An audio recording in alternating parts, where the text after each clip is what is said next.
G'day Bomber fans, the mid-season draft wrapped up yesterday or the day before depending on when I release this video, so being a channel dedicated to everything Essendon, I have to talk about it. The mid-season draft is a goldmine for us. Sam, Durham, Snelling, Menzies, Massimo all came from the draft, so let's take a look at the player we picked up this year and how they will fare on our list. Before I get into the video, real quick word from MANSCAPED. Bomber fans, if you want your nuts feeling silky smooth and clean like mine, head over to manscaped.com and enter in the discount code everything Essendon 20 to get 20% off whatever the bloody hell you want, plus free shipping. Now, onto the video. So we eventually only had the one pick to use. I and many thought we would use two because of two long-term injuries to Jaiden Davey and Harry Jones, but the latter wasn't placed on the long-term injury list, or at least we didn't nominate for an extra spot, which just means we gathered the one player, and many are wondering why this is, and really I put it down to a healthy list shape. We have good depth in most areas of the ground, so no need to waste extra money on a player that we don't really need and who probably won't really play. That's what I think the thought process was, and rightfully so. It's risky, especially when you have a lower pick like we did thanks to our higher ladder position. And speaking of Harry Jones, our key forward on the injury list, it seems we are trying to build some depth in that position, which is why with pick 9, I think it was pick 9, we selected Jaiden Hunter from Perth in Western Australia. We clearly liked the look of him when we landed at the airport and snuck him in a suitcase on the way home. I am sure a few of you keeping up with this draft would be familiar with the guy. He has been linked with a few Victorian clubs, of course, us being one of them, which is why we snagged him up, and there is good reason for this. His form in the waffle has been nothing short of superb. He has been outrageous in recent weeks, so he was always going to be selected by someone, and I think luckily it's us. There are obviously players we all hoped to acquire. Everybody wants a Ryan Marriott or Clay Tucker, but I am happy with Hunter. It's a lower pick in the draft. You don't always hear as much hype around them, but sometimes I think that works in your favor because you get a steal like we got with Durham and Menzies. If he can find a spot in the team like those two did, I will be thrilled because it will put necessary pressure on players like Harry Jones and Pat Voss for squad spots in the future. So a little bit about Hunter. He is around the 195 centimeter tall mark. He weighs about that minus the 1 as well. He is 93 kilos, I believe, which is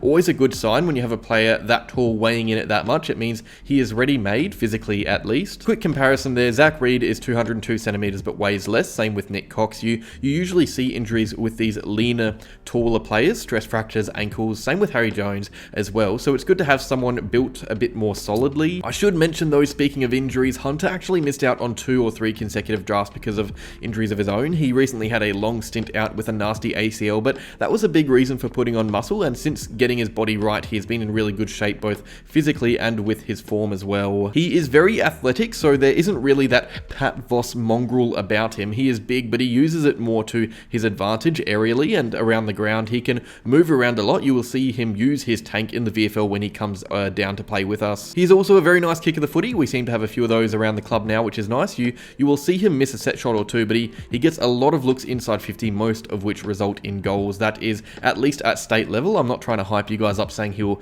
come in and score 8 goals a game. I don't even think we'll really see him play at all this year with Peter Wright coming back into the frame. I will go over his season and his stats real quick. He played 3 reserves games to start, kicked 12 goals in them for a game, which is of course why he was moved from the Rezzies to the big league in the waffle, and he's also played 3 games there, but the goal kicking hasn't died down as well. You would expect it to, but he's actually kicked 11 in 3 games at the waffle. That is very impressive if I don't say so myself. Just looking at that, you can tell it's going to be a really fun pickup because it could go one of 2 ways. We could have someone on our hands that was just unlucky not to be drafted with injury, someone like Nick Martin who finds their way at a club after missing out and just explodes. There is a tiny hint of that with Hunter without getting too excited obviously, but with injuries there is also a risk that we are getting someone who is prone, but not only that, we could risk it on a key forward who preys on reserves teams and struggles in the big time. Really, we don't know exactly what we will get from him until later in the year, I reckon. We often don't go for key positional players in the mid-season draft, so I'm excited to see how it turns out, but he is clearly a headstrong young man to rebound from horrible injuries and find himself on an AFL team, so that already is a tick for me. There is a lot to love about a player who is reluctant to quit and let their AFL dream die. He is